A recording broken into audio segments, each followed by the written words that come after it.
snack. Me and you gonna have a little chat about books. Hi guys, I am here today to relaunch Cover Chat at last. So I have loads of ideas for books that I would like to talk about and covers and series that I want to cover, no pun intended, but I just haven't had the time until now, and I thought, well, seeing as I'm going back to uni soon, I might as well film some before I go back to get into the swing of things again, and I'm really excited. So the first cover chat that I'm going to be doing is of 1984 by George Orwell. I just read this book and I really enjoyed it. I read it in August and I ended up giving it a 4.5 star rating, so it's a really, really good book. I was put off it for ages because it's a classic. It was actually written in 1949, so quite a while before 1984. I really enjoyed this. I thought it was really interesting and very thought-provoking. This is a story which is set in a world where the government controls everything. You literally can't say, think or do anything without the government and Big Brother, who is the leader of the government, getting to know about it and hearing what you've been up to. So there is no freedom of speech, there is no freedom of thought, and there is just genuinely no freedom in any aspect of your life. You have to conform every day, and it's very much a difficult society to live within and a difficult society to understand and enjoy, but it's such a thought-provoking book and I would highly recommend this to you if you've not read it. So I am going to talk about 6 different editions of 1984. The first one is this edition, which I currently own.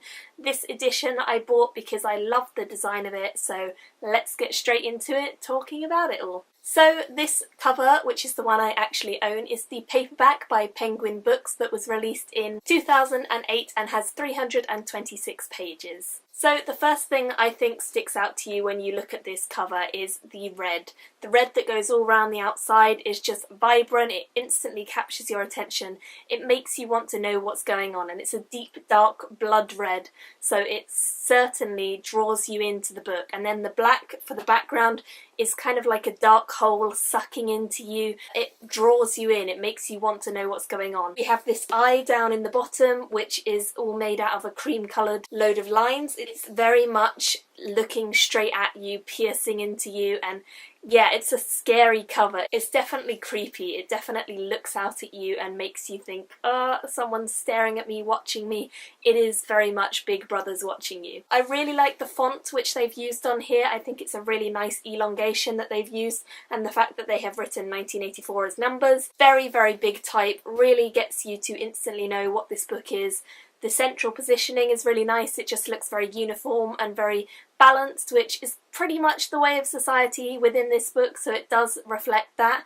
And then we have this gorgeous sort of outline all around, which is kind of tying the whole thing together, conforming everything into the one design, mixing with the society, how everything is tied together and supposedly it's all harmonious.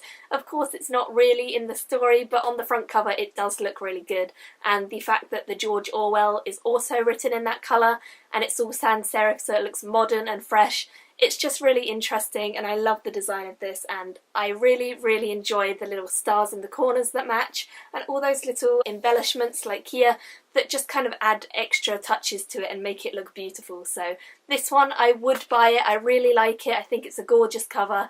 I do want to get the rest of his books that I end up picking up in the future in this edition, because I know that a few of his others are in a very similar edition. I really enjoyed this cover and I thought it's a beautiful design. Moving on, the next cover that I want to talk about is this one, and this one is the paperback Signet Classic from 1950, and this one has 268 pages. My friend actually owns a copy of this edition, and this one I think is a really interesting one because we were talking about it, me and my friend, and he said that he thought it was a bit chirpy and thought it really didn't kind of convey the really harsh society that the world is. And I said that I thought maybe it was quite ironic in that sense, because you have this really interesting design where it's a completely blank white background, nothing is going on, there's nothing exciting there, and then you have this really vibrant pop-out text which is showing up straight away. You see all of these colours sort of popping out of the design, and you can see that there is a drop shadow behind them, making them really chunky big 3D letters. You've got this pink and red clash going on,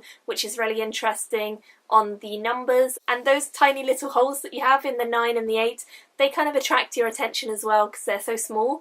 So I do like the typography. I definitely think it fits with the time that it was published in, which is 1950, and it is an interesting design for a book cover. It certainly plays on ironicness and irony because it definitely looks more happy and cheerful than the book actually is. Two very strong primary colours, blue and red, which clash with one another. They're very bold, very vibrant, instantly grab your attention. So I think this is an interesting one. I don't think I would buy it personally because there are other covers that I prefer much more, and this doesn't really tell you anything much about the story unless you've read the story. You don't get the irony of it. For me, it's not the best cover, but it's certainly an interesting cover and it reflects the times that it was published in. The next cover that I have is actually the Kindle cover, and this was published in 2013 by Houghton Mifflin Harcourt, and this one has 304 pages. This one is a weird one again. It also has a white background, much like the one before. Very plain. There isn't much going on, but what is going on is very central, so we instantly get our attention drawn to the eye, the layered pixels that you can see. You can see that it's a kind of dissolved image where there is an eye and you can see different colours make up the eye, but it has been disjointed and so it looks blurred, it looks confused, and it just kind of looks a bit messy. I don't know if you guys agree with me, but I actually find that this one isn't a great cover because of the messiness that it has about it.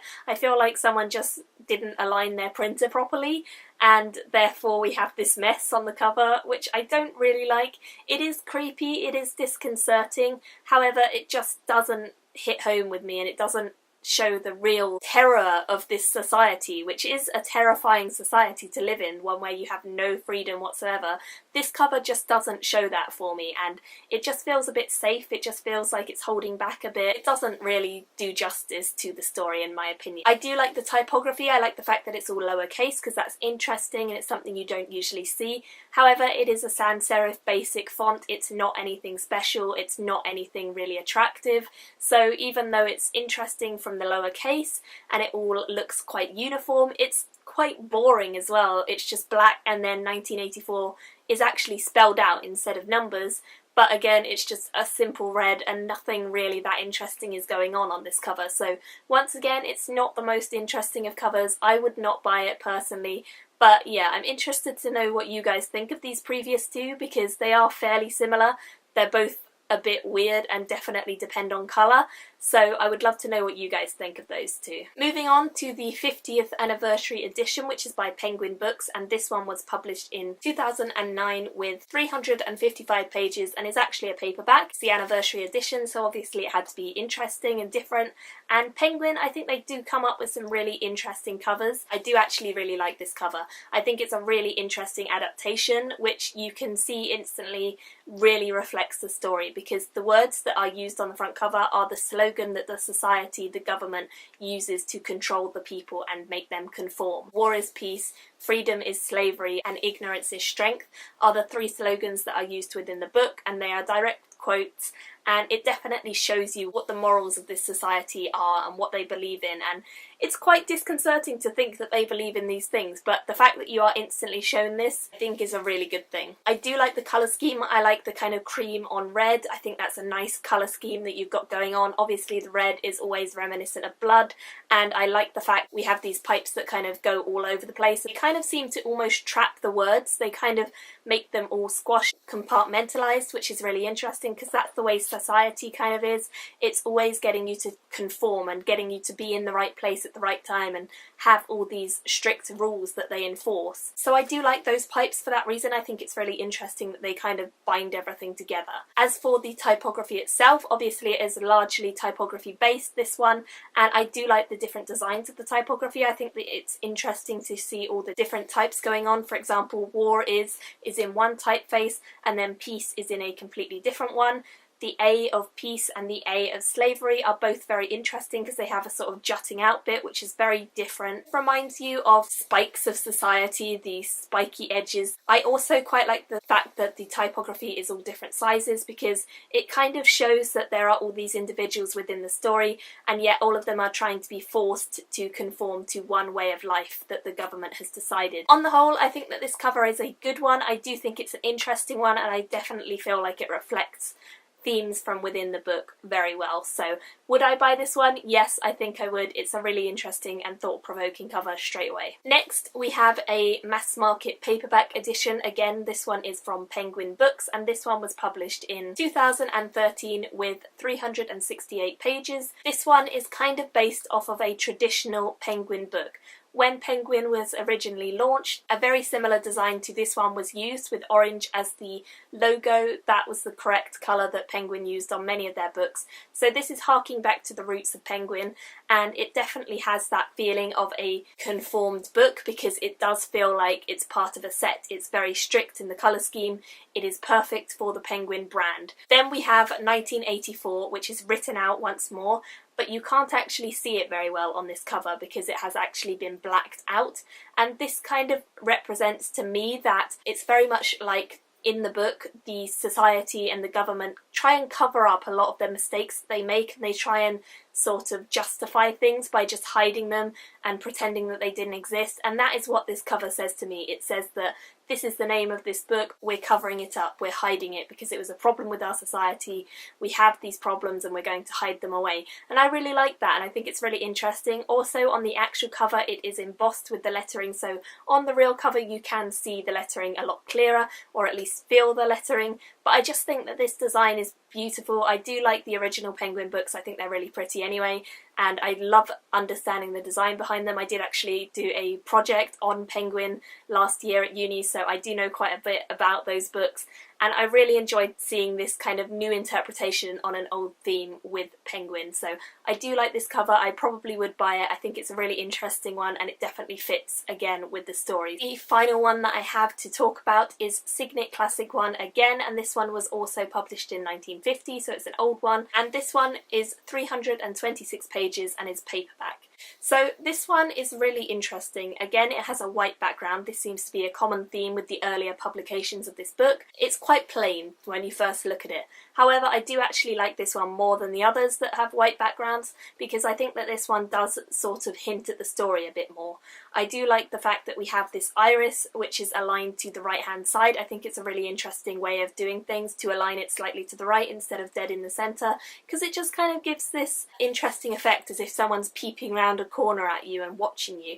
And I like that because that certainly feels like the society within this book. They're always watching, they're always sneaking up on you, and they're always plotting to get you if you are having bad thoughts of any kind. So I do like the way that it is done on this cover. I also really like the colour of the icy blue iris. I think that's a really nice colour to have used. It looks emotionless, it looks dead, and it looks icy and cold-hearted, and that's the sort of symbolism that the government has. I like the fact that the pupil is a dark black, and then on top of that we have the red writing of 1984. I think that's a really nice touch because the red is just a nice hint at the darkness of the story, and again, black and red, I think they are a lovely colour combination generally, as I think that the blue and the white work well on this cover too.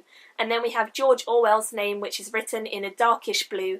Again, that fits with the iris colour, so it is a nice way of doing things, and I like the fact that it's dead centre. On the whole, I like this cover. I don't like it as much as the one I currently own, but I do like it, so I probably would buy this if I didn't have the one I own already. So those are all of the books for 1984 and all of the covers that I'm going to talk about today. I would love to know which one is your favourite. For me, I definitely like the edition which I currently own most, so I'm happy that I do own it. I think they're all really interesting in their own way, so I would love to hear what you guys think of them. Let me know any book suggestions that you have for future cover chats, because I'm always open to doing new suggestions. I hope you enjoyed this video, and I will see you all very soon in another cover chat coming up in the future.